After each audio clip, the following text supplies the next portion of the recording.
Welcome to another edition of the Business and Personal Podcast, where we bring you closer to the people you do business with, or in this case today, we're going to bring you closer to a great cause that could use your help. So today we're joined by Matt Nahan, Board Chair of Living Arts. Matt, how are you doing today? Great, Ryan. How are you? Thanks for having me. Absolutely. Good to get you on. I know you have a big event coming up here in April to help try to raise funds for your program, so I want to make people aware of that. So Living Arts, let's talk about that a little bit. It started way back in 1999 with 17 kids in the dance class. It's now evolved to thousands of kids in the Detroit area. You do great things to get them involved in the arts and do things outside of school. So talk to me about the evolution from 17 kids to thousands of kids to where you're at today. Yeah, so just up the street on West Grand Boulevard from where I am now, in Messiah Church, 17 kids. And they're, some neighborhood folks, their parents, some neighborhood stakeholders got together to sort of fill the gap of, a lack of after-school programming. And so Southwest Dance was born. And so now, almost 22 years later, Living Arts exists, and we reach, pre-COVID, we reached just over 3,000 students. And so this past year with COVID and balancing the virtual education, we've managed to reach just about 2,000. And so it's been quite a journey. We've grown a lot along the way, had a lot of amazing supporters, funders, participants, families, general champions really help us get to where we are today. So before we talk about your big April event, let's kind of explain exactly what you do and what you offer. So you have basically the three programs: the in-school arts, out-of-school arts, and the early learners program. So talk about what you do within all of those programs. Yeah. So as the name suggests, out-of-school arts is our after-school programming. And so the majority of that takes place here in Southwest Detroit at the Ford Resource and Engagement Center, which is in the Corktown, Southwest Detroit area, just behind the train station that many people will be familiar with. And so we have dance classes at varying levels. We have a really cool program called The Spot. And that's really a come as you are, engage with visual arts and some animation in some really cool ways, some really cool transformative ways. And then also too, we do some youth leadership programming out of there. And we've hosted for the past couple of years, we've hosted a really great youth-led event outside of the FREC in their plaza, which has been great to engage other community partners, other arts organizations, other youth development organizations, and it's all led by youth. So that's the out-of-school arts. Our in-school arts, again, as the name suggests, is where we have artist residencies. So the foundation of Living Arts is that we employ professional working artists who are professional teaching artists. And this is a growing part of the arts field is teaching artistry. And so we engage and employ these artists who are professionals and movers and shakers and just all around amazing humans in their own right and in their own craft. And we bring them into schools and have them work with the teacher to create something that supports the existing curriculum, but leverages their own expertise in everything from, beat making, animation, music, movement, theater, things like that. And so we work with Detroit Public Schools Community District. We're a vendor with the district. We also work with some charter schools in the area and in the city. And then of course we have Wolf Trap. So Wolf Trap is focused on the early learners. You can sort of imagine learning your ABCs and your colors through music and dance and movement. And it's just a really great way to engage thought and learning in a new way. And frankly, across all the ages, from the early learners, whether they're, in a place like Matrix Human Services or a Starfish Head Start Center, or at the, out-of-school arts, the Ford Resource and Engagement Center. Across the age span, the idea is to support them and help them discover and unlock the creative genius that lives inside each of them. So you mentioned COVID briefly, and it is Even though we're all burned out on it now, it's something that we need to address, and interested in how that has impacted your organization and how you've adjusted through this past year. Yeah, it's been a struggle as it has for so many, and I think it's important to take a moment, even though it is acknowledged in many spaces, to acknowledge the hundreds of thousands of lives that have been lost. And of course, too, predominantly so many communities of color have been impacted disproportionately. And so I just want to, acknowledge that. And of course, in addition to some very real, overwhelming amounts of racially motivated violence, in our communities and in our nation as well this past year. So it's been a struggle, but I think the thing that's really beautiful about the arts, and which I find I'm so passionate about with living arts and arts in general, is that it not only helps to unlock, things like confidence, things like critical thinking, but with the right teacher, it really also can be restorative and help to overcome some of those traumatic experiences that that so many folks live with on a day-to-day basis. So to take it sort of really quickly back to the start. So you mentioned our fundraiser, our month-long fundraiser we're about to launch in April. So last year we were teed up, we were ready, we had the Masonic Temple ready to go for our big fundraiser, and then of course the World Cup. And so we pivoted really quickly to do an online fundraiser last year. And the first phase, of course, was just to continue paying our teaching artists and supporting, doing our part to support the creative economy in the region. And then, of course, we went on to help ensure that our organization would be healthy throughout the year. And so once we did that, we actually managed to be on some pretty stable footing financially. And so, pretty soon after the shutdown, once we realized that, we could make a transition to virtual, we launched what we've been calling Living Arts at Home. And that started with some really, sort of a humble beginning of putting out prompts and holding space in a virtual environment like Zoom to have young people and their families and friends come and share, the poem or dance or the visual art piece, painting, sketch, whatever, in a space where they could share with other creative-minded folks. And so from there, that has sort of grown. And so we're still doing teaching, living arts at home. But slowly but surely, we have also begun to do our residencies, in a few of our school partners, obviously virtually, sort of either projected on the smart board, for those schools that are doing in-person learning, and then of course, going right into folks' homes on the screen, and having doing everything from animation and poetry and dance classes and animation and really, even some theater, even some theater work, and bringing it to where the students are.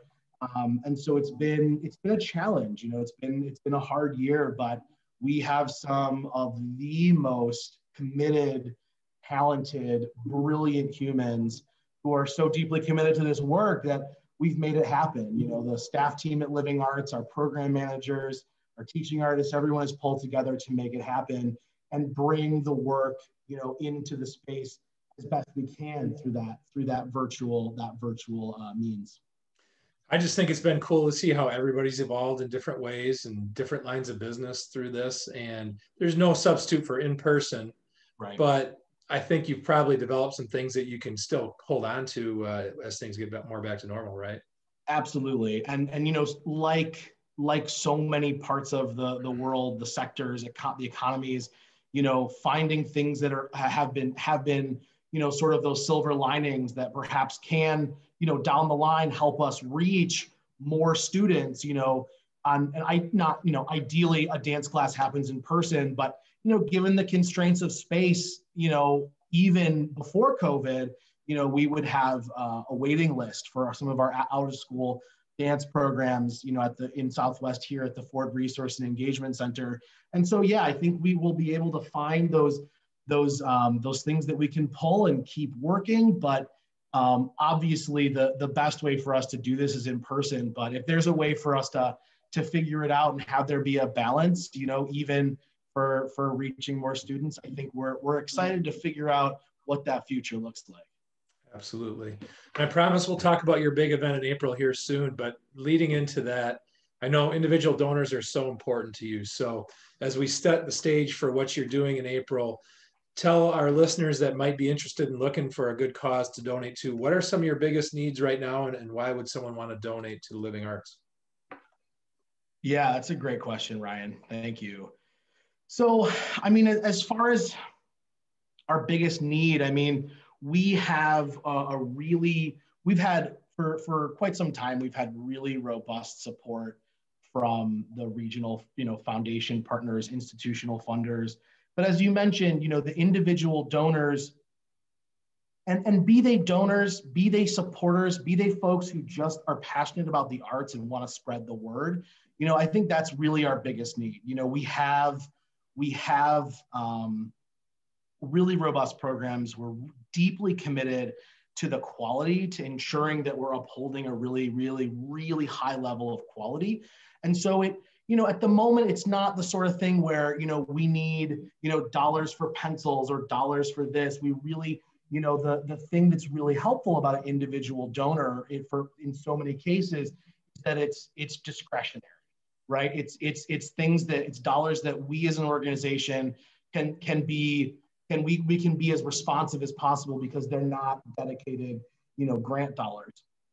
And so that's, I think, in general, really helping to build a living arts family. I mean, we have this event coming up in April, where the Power of Heart campaign. And so we are really just trying to grow the living arts family. Again, whether someone, has $5 to give, $25 to give, or, wants to become a lead donor and contribute, $1,000 or $5,000. That's really great. Where we're at right now is we just want to expand. We want to reach more young people. And in order to do that, we need to continue to find those individuals who are passionate about the arts, passionate about Detroit, passionate about young people, and passionate about getting the arts and arts education and creative expression into the lives of more young people. Well, since there's no limit to how much you can grow, I guess there's no end to constantly needing funds to do that, right? That makes perfect sense. So let's talk about this Power of the Heart 30-day campaign, this virtual campaign that you're doing in April. Tell people what that's all about and how they can maybe get involved. Yeah, absolutely. So starting April 1, we're launching a 30-day campaign, Power of Heart, Power of the Heart, and it's going to be a virtual event. We're going to kick off on April 1 with what we're calling our first Heart Talk, and it's going to feature one of my dear friends and one of our wonderful teaching artists, Alicia Nicole, and one of our program managers, Zach Bissell. And they're gonna come together and talk about why this work is so important. They're going to lift up some of the work that they have done over the course of COVID. And then over the course of the month, we're going to, really just try to push out and raise awareness, raise dollars, expand understanding of what our work is and the importance of it. And so there are, a number of different ways to give. The easiest, and we just did this year, and it's actually been fantastic. I've actually done it myself a couple different times, is a text to give campaign. So you can text Living Arts, one word, Living Arts, to 44321. Pretty easy. Text Living Arts to 44321, and you'll get a link, and then you can go and you can donate to our campaign. We have a goal of $30,000, and we have, through one of our fantastic funders, we have a challenge grant. We have $10,000 that's going to be matched dollar for dollar. And so it's going to be, it's going to be a bit different. We do love to be in person. We love, to have an event and have the networking and have the performances right there on stage. But given COVID and given, the needs of our organization and to keep it going, we're going to launch an online campaign. And then we are going to, we're going to culminate with another Heart Talk at the end of the month, to sort of sum up some of our successes, but then also to get to hear from some of our artists, some of our stakeholders, to really round out the month. So what's the best way for people to see this content then? Is it going to be pushed out on your Facebook page or where Yeah, exactly? so you can follow us. You can follow us on social media, Instagram at Living Arts Detroit, Facebook Living Arts Detroit. You can find us at livingartsdetroit.org. You can also go. We have our Gively page, which I'm just going to double check the address of here. But again, if you text, one of the easiest ways I think is if you text Living Arts to 44321. It will take you to our Gively landing page, and you can donate there. Again, any donations will be doubled up to $10,000, which will be great. And then there as well, there's all sorts of resources and links to events like our videos and to our Heart Talks as well. Well, the good thing is if we run into another one of these dang pandemics, you guys are prepared now with a great campaign. I'm looking forward to seeing how this comes about. Should people expect content? How often, I guess, with this campaign are you going to be pushing out content? Yeah. So I think if you're a social media user, I know not everybody is.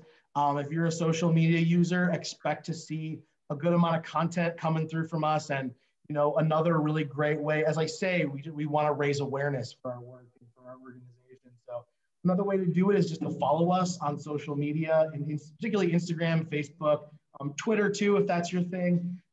And then to share, like, and save our posts are awesome. We want to get that algorithm going so that more and more people see it. And you will see some really fun stuff. You'll see some videos from board members and videos from some of our community members and some of our artists. And I just sent some photos of myself that they could use. You might even see a picture of 7-year-old Matt Nahan in figure skates, from when I was a little newsy boy in the Berkeley Ice Show back in, circa 1994. So, it's going to be well balanced. I don't think it's going to, it's not going to explode your inbox. And that's why if you prefer, getting onto social media and following us there is great, because you'll learn a lot over the course of the month. But then as things strike you, as something that you're passionate about or something that interests you, you just click that share to story button. You can click the little heart or the thumbs up. And then you can even save it, which really just gets that algorithm into overdrive. So yeah, there's a bunch of good content to be had. Well, yeah, and I like the idea of a month-long campaign like that. You can really build a lot of momentum over that long a period of time. Yeah, absolutely. And I again too, I think with the longer term campaign, it allows for some of our friends and family members who are passionate about this work, but are maybe going to donate $25-$50.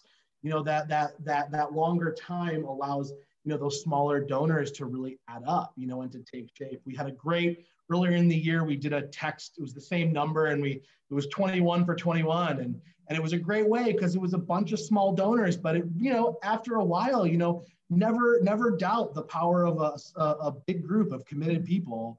Donating $5, $10, $20, $50. That adds up, and it goes a long way. Well, hopefully you have a great campaign, and we can help more kids and have more success stories. And on that note, you didn't hesitate when we were preparing for this podcast with a success story or a happy story to share. And I always kind of like to close out with those. So give me a story that you can recall maybe of someone that you saw this program make a big difference for. Yeah. So this story actually, I learned about this young person at our last live event. So it would have been 2019.